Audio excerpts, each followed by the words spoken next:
Yo dije, bueno, tengo yo primero que clarificarme, ¿no? Y es la bandera que yo mantengo siempre con mis estudiantes, que la psicología comienza por uno.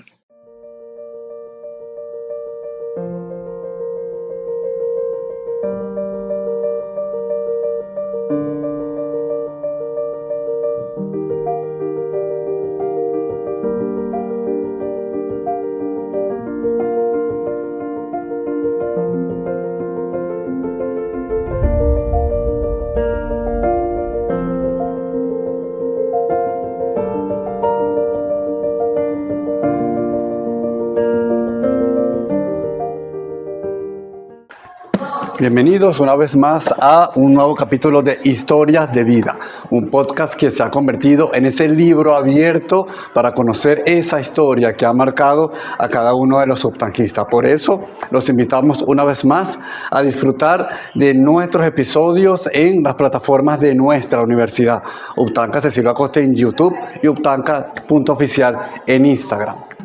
Hoy nos encontramos aquí en la biblioteca Licenciado Ángel Gómez Castro, la más antigua de la Uptanca, ubicada en el Núcleo de Tecnología y Ciencias Administrativas, para recibir a una de las docentes más queridas de la universidad. Ella es Egla García, docente del PNF en Psicología Social. Profesora, Gracias. Bienvenida a Historias de Vida. Gracias. ¿Cómo se ha sentido? Gracias por la invitación. Bueno, mira, muy agradada, ¿no?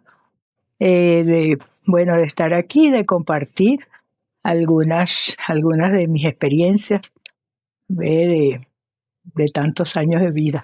Historia profesional comenzó, tengo entendido, por allá, por el año 1981, ¿verdad? Cuando recibió el título de licenciada en educación en la Universidad Central de Venezuela, ¿no? A partir de ahí empezó ese camino de especialización, sobre todo en el área de la psicología, ¿no? Sí. Hablamos de dinámica de estudio, conducta humana, de grupo, y le pregunto, ese título, haber recibido ese título de licenciada en educación, mención orientación, ¿tuvo que ver para inclinarse por el mundo de la psicología? Sí, por supuesto que sí. Mira, fue primero la satisfacción cuando en aquellos momentos se hacía una preselección para las diferentes menciones que habían en la escuela de educación. Y yo fui seleccionada para el área de orientación, ¿no? Orientación educativa. Y posteriormente, mis estudios durante la universidad y después de la universidad siempre me incliné hacia el área de psicología, porque en aquellos tiempos que no había el proceso de la OCSU como ahorita, uno iba a la universidad, hacía una preinscripción y yo había seleccionado en ese momento psicología de primera y educación de segunda. Y bueno, fui asignada y fui seleccionada a la carrera de educación, ¿no? Posteriormente, cuando egreso de la universidad, que comienzo a trabajar ese mismo año, ya yo tenía muchos años en la docencia, porque yo me había iniciado en el año 77, en 1977, como docente de aula. Y entonces, claro, ya en el área profesional, en el área de la orientación, cuando consigo mi primer empleo como orientadora, que me ubican en un cubículo y yo realmente no sabía por dónde empezar. Y yo decía, ¿y qué hago yo aquí? Entonces, claro, estaba sumamente nerviosa porque no conocía o tenía el basamento teórico, pero no la práctica. Y entonces, desde allí comenzó mi deseo por aprender, sobre todo más de mí, porque esos nervios que me generaron en esos primeros instantes, esas dudas, que no sabía qué iba a hacer. Bueno, yo dije, bueno, tengo yo primero que clarificarme, ¿no? Y es la bandera que yo mantengo siempre con mis estudiantes, que la psicología comienza por uno. Ok, y hablando en esa época, cuando inició en el mundo del estudio, ¿no? Cuando estaba empezando, quizá buscar esa orientación, digamos, teniendo esa alma de psicóloga y esa madera de docente, ¿por qué la psicología? ¿Qué es lo que más le ha atraído de la psicología y en qué momento usted sintió como ese gusanito, me gusta la psicología? Mira, creo que la psicología está en todas partes. En todas partes. Donde hay un ser humano, hay psicología. ¿Ves? Porque hay emociones, hay sentimientos, hay motivaciones, hay conductas. Y eso es la base fundamental pues, de la psicología. La psicología está en todos los procesos de la vida. Y es sumamente importante el hecho de que un ser humano pueda ser primero objeto de estudio de sí mismo y después objeto de estudio para la sociedad. Claro, llegó un momento donde usted ya le dio el destino, le dio la oportunidad de ya formarse como docente primero para consolidar esa base de la enseñanza, ¿no? Me imagino que ya más adelante, obviamente, a las pruebas me remito, usted ya se inclinó con la parte de la psicología, pero ya entrando, conociendo ese camino de la docencia en primer plano, ¿qué fue lo que más le gustó? Porque primero fue docente antes de explorar ese mundo de la psicología. ¿Cómo fue esa experiencia de conocerse usted al adquirir esas herramientas como docente? ¿Cómo fue ese descubrimiento? Bueno, ese descubrimiento y ese crecimiento personal, ¿ves? Me llevó entonces, primero, como te dije al principio, a conocer y a explorar más de mi mundo interior. Y en la medida en que yo iba aprendiendo de mí, me iba motivando mucho más a conocer el mundo de las demás personas y sobre todo de las personas que me rodearan, que me rodeaban en ese momento, bueno, estudiantes, familias, vecinos, comunidades, etcétera, etcétera. Entonces, claro, tenía que, y fue la principal motivación, conocer de esas conductas, cómo apoyar, cómo asesorar, cómo ayudar en un momento específico a una persona, para clarificar alguna toma de decisiones, apoyarla en lo que es el autoestima de las personas, el origen de sus conflictos y cómo ir superando progresivamente esos conflictos, ¿no?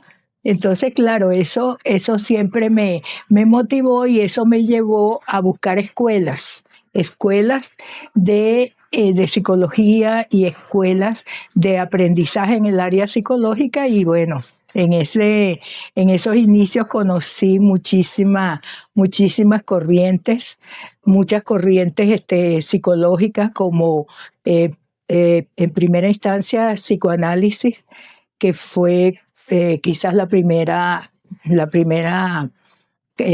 tendencia pues que me gustó y me aproximó a ella. Sin embargo, después fui buscando otras corrientes psicológicas. Me formé en un instituto maravilloso durante muchísimos años, el Instituto de Crecimiento Experiencial en la Castellana, dirigido por un famoso psicólogo, fundador incluso de la especialización de dinámicas de grupo de la UCB. Y con él estuve muchos años, tanto en el proceso de formación como en el proceso terapéutico, porque allí era a la par, ¿no? En la medida en que uno se iba formando también en el área académica, también se iba formando a sí mismo. Y usted es una prueba de que no abandonó su sueño y el norte siempre lo tuvo claro, Sí. cuando se formó como docente, que me imagino también aprendió muchas herramientas, muchas estrategias, le sirvió también para seguir ese camino y luchar hasta llegar hasta el mundo de la psicología que finalmente llegó, pues. Claro. Y bueno, así, bueno, hice dinámicas de grupo, que es una de las áreas de la psicología social. Posteriormente, bueno, a los años, entonces fui a otra escuela, a la escuela Bianco, donde me formé entonces en el área de conducta. Y hablando de conducta, me llama mucho la atención y me gustaría saber, hablando de una docente con sólidos conocimientos en el área de psicología, ¿cómo era esa Egla de niña? Porque para tener esas cualidades de que hoy es docente con bastantes bases psicológicas, debía tener algunas que otras cualidades de niña. Era observadora, analítica, le buscaba las psicópatas al gato, se pudiera decir. ¿Cómo era esa Egla de niña? Bueno, mira, la Egla de niña, bueno, bastante Curiosa. traviesa y todavía, ¿no? Yo creo que una de las cosas que me caracteriza es la creatividad y la búsqueda, ¿no? La búsqueda de no quedarme en la incógnita, sino ir progresivamente y algo debe salir, ¿no? ¿Y qué soñaba Egla de niña? ¿Cómo se veía en el futuro? Mira, yo viví en un pueblo del estado de Anzoátegui. Aunque no nací allá, pero lo considero mi pueblo y digo que es mi ciudad natal, que es en el Tigre, estado de Anzoátegui, ¿no? Y bueno, eso allá en ese momento, bueno, habían muy pocas oportunidades de estudio, ¿ve? Cuando por allá en los años 60, 70. Y entonces, claro, el empuje de yo de venir a estudiar, sobre todo se lo debo a mi madre, ¿no?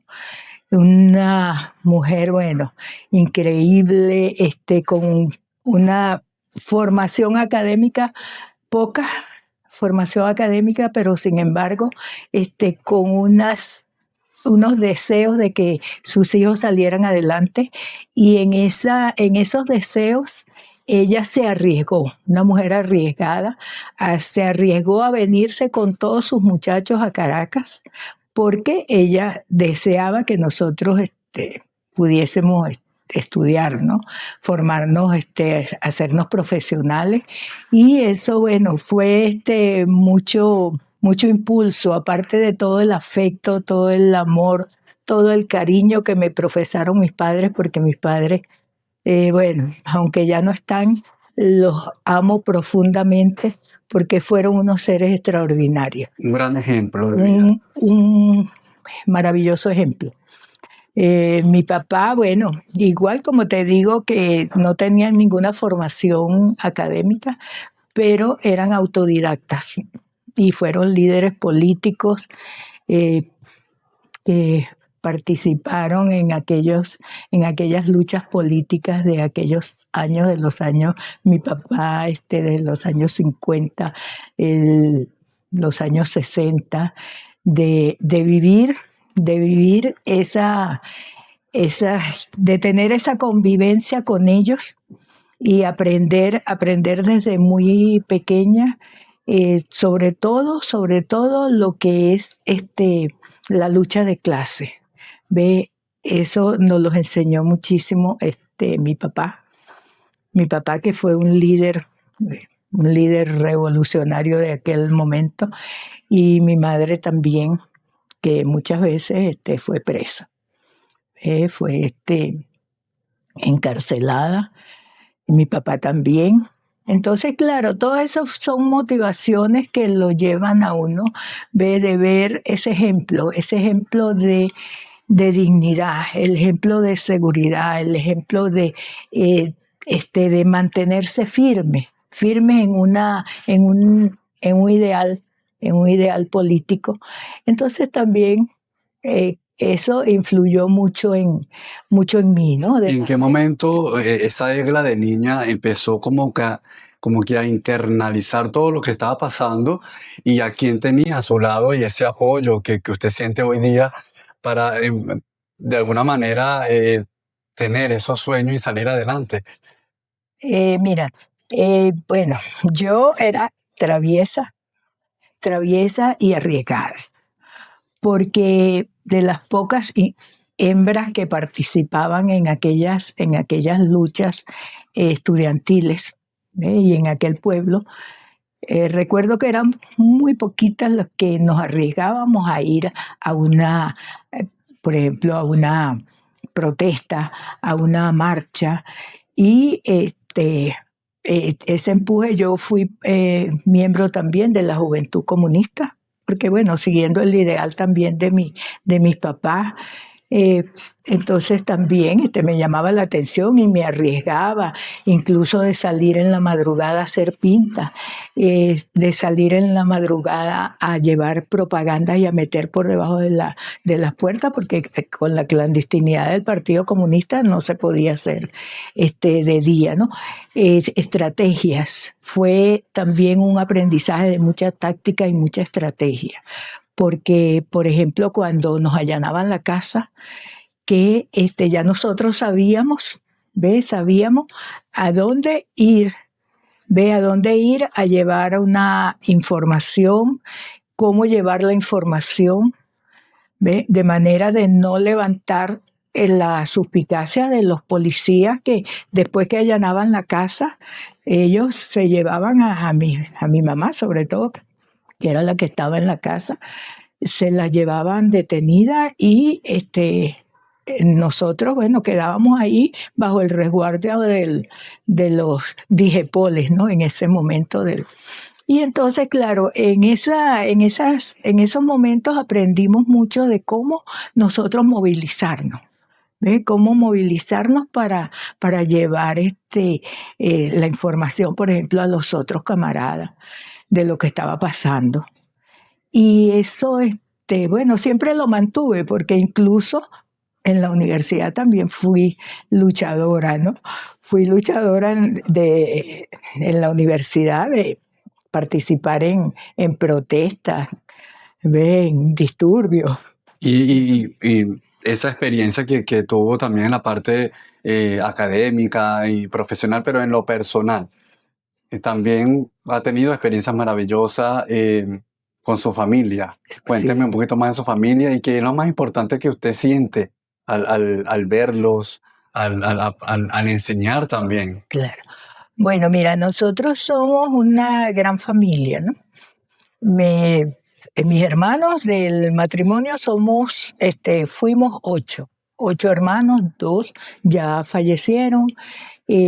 Bueno, con ellos siempre hemos mantenido muy buena comunicación, nos amamos entrañablemente. Yo amo a mis hermanos y yo siento que ellos me aman muchísimo.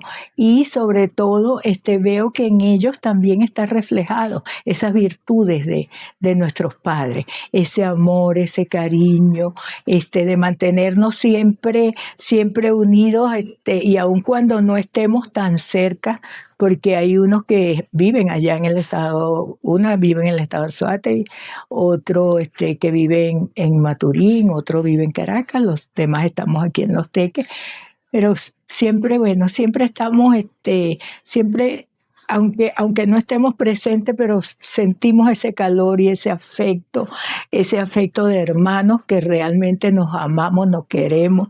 Bueno, yo creo que el amor entre nosotros es tan grande que, bueno, quizás en la época cuando estábamos pequeños que nos peleábamos por algunas circunstancias, que yo creo que pasa en todos los niños, pero sin embargo nunca mantuvimos rencor hacia ninguno de ellos. Yo realmente los amo.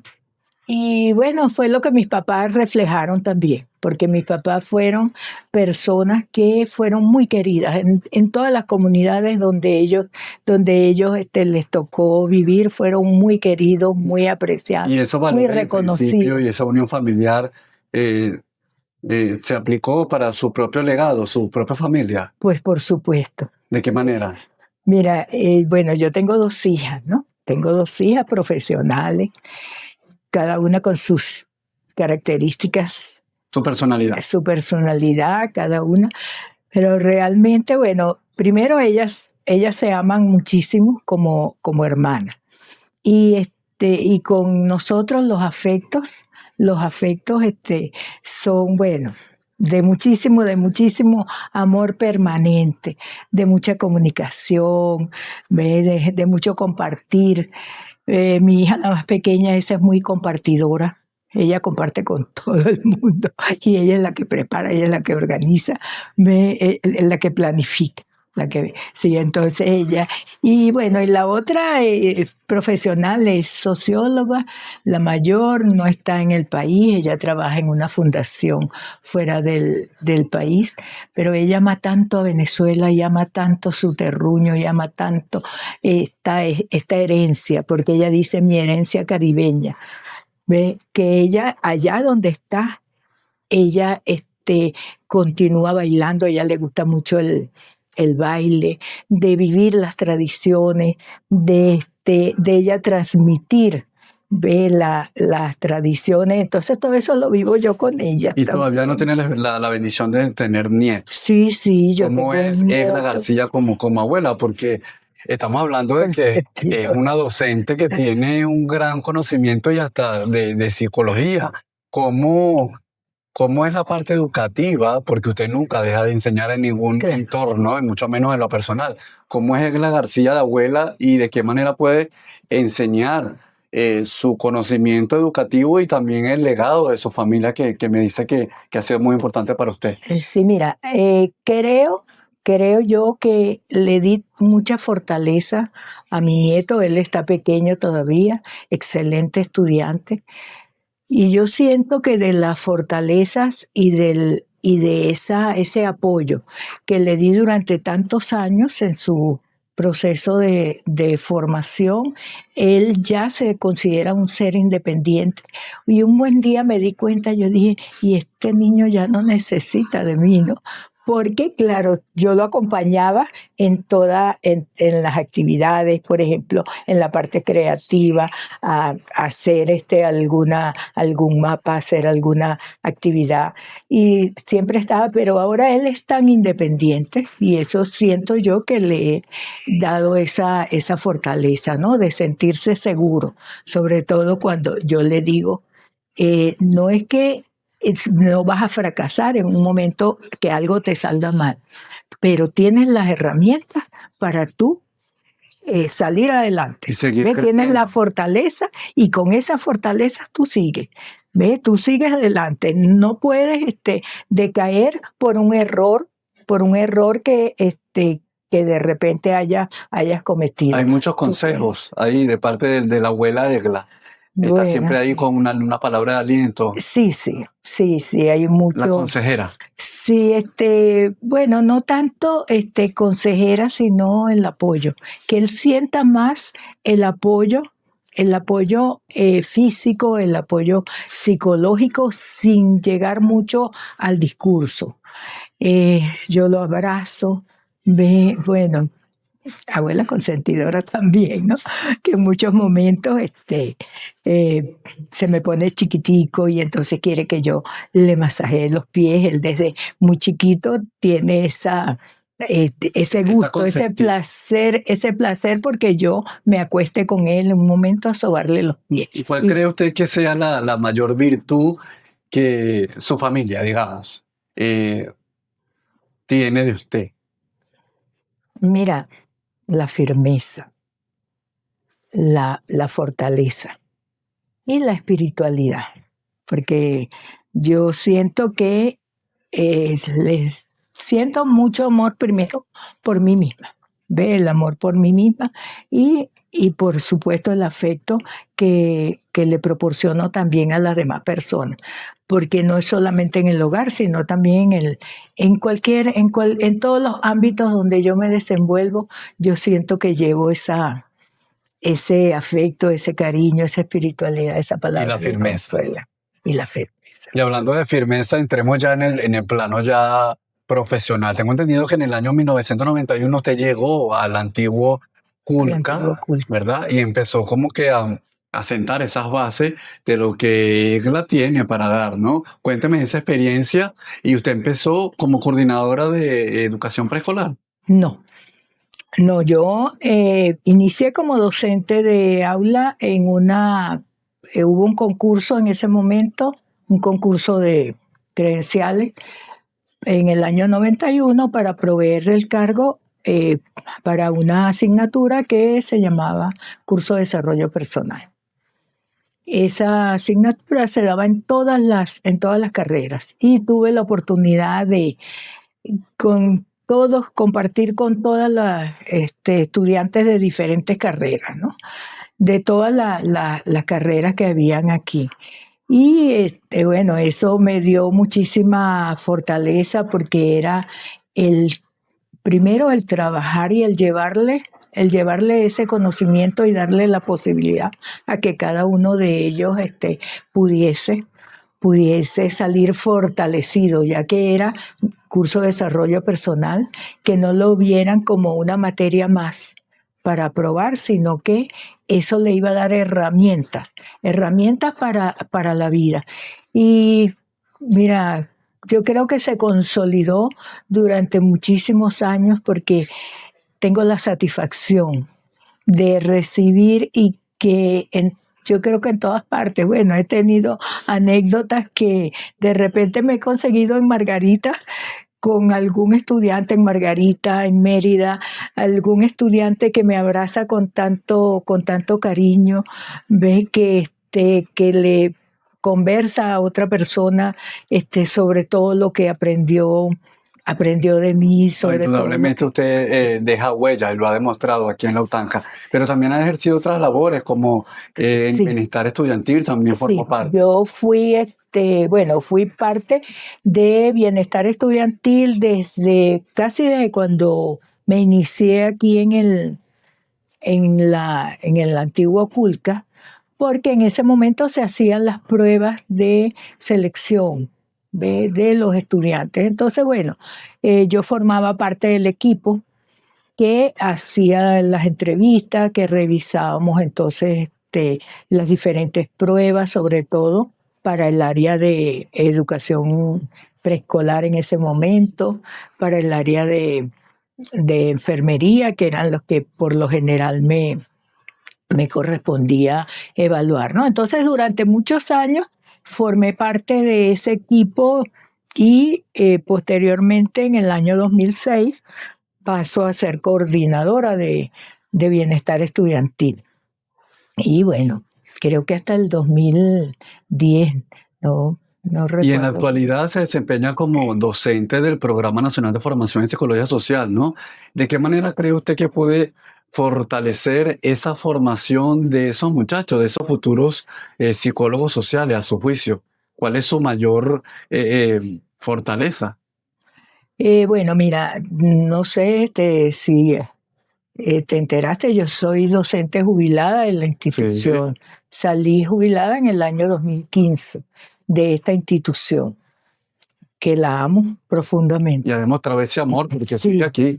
Y entonces, en un buen momento, cuando se inició la carrera de psicología social, entonces la coordinadora de ese momento, la profesora María Antonieta González, me llamó. Fuimos compañeras, o somos compañeras de vida. Durante muchísimos años ella me llamó para apoyar, ¿no? en esa área. Y realmente, bueno, yo dije, bueno, como anillo al dedo, ¿no? Porque para mí, bueno, ha sido un momento de tanto aprendizaje. ¿Y qué unidades curriculares da? Ok, empecé con introducción a la psicología. Ajá. Después psicología social, teoría y aplicaciones. Después, ahorita estoy tanto en dinámicas de grupo como en los proyectos sociointegrador 2 y 3. Es decir, con el trayecto 2 y el trayecto 3. Ha sido una maravillosa experiencia porque yo soy también líder comunitario. Allá vamos, pues, todavía no, allá vamos. Le quería preguntar, esa parte del psicólogo, la labor del psicólogo en la sociedad, ¿qué tan importante es, sí, para la sociedad? A su juicio, ¿por qué es tan importante estudiar psicología Ok. en principio? Mm. La psicología, como te dije en un principio, está en todas partes, en todas las conductas del ser humano, y donde hay relaciones interpersonales, donde hay relaciones intragrupales, es necesaria también la presencia de la psicología, porque en esas relaciones interpersonales, intragrupales, hay seres humanos y cada uno con una característica diferente, ¿no? Y entonces, bueno, eso es lo que precisamente la psicología social, aparte de todo las situaciones que se viven en sociedad, también lo importante es también estudiar a ese ser humano que se involucra dentro del hecho social. Entonces, claro, este es un aprendizaje realmente maravilloso, porque uno está atento a cómo se comunican las personas, qué dicen, cuáles son sus expectativas, cuáles son las motivaciones, las necesidades, sí, exacto, las necesidades que tienen esas personas. Entonces, claro, todo eso se engloba en lo que es la psicología social. Y en el caso de la Universidad La Utanga, tiene una gran labor, ¿no? Aquí en la región, a través de la formación de psicología social. Le pregunto, esta formación de los muchachos, de los futuros psicólogos sociales, que a su juicio, ¿cuál es el aporte que pueden tener o el impacto en las comunidades, en sus propias comunidades? Sí, mira, yo creo que ha sido un poquito difícil, un poco difícil, que los estudiantes de, de la carrera de psicología social, en su mayoría, con salvadas excepciones, sienten el barrio, sienten su comunidad. Yo, quizás el hecho y los movimientos y la movilidad social eh, ha inducido a que el ser humano se aparte cada día de lo que es su propia existencia y su propia vivencia dentro de esa comunidad, ¿no? Y entonces, claro, eso quizás se me ha hecho muchas veces difícil, y quisiera como...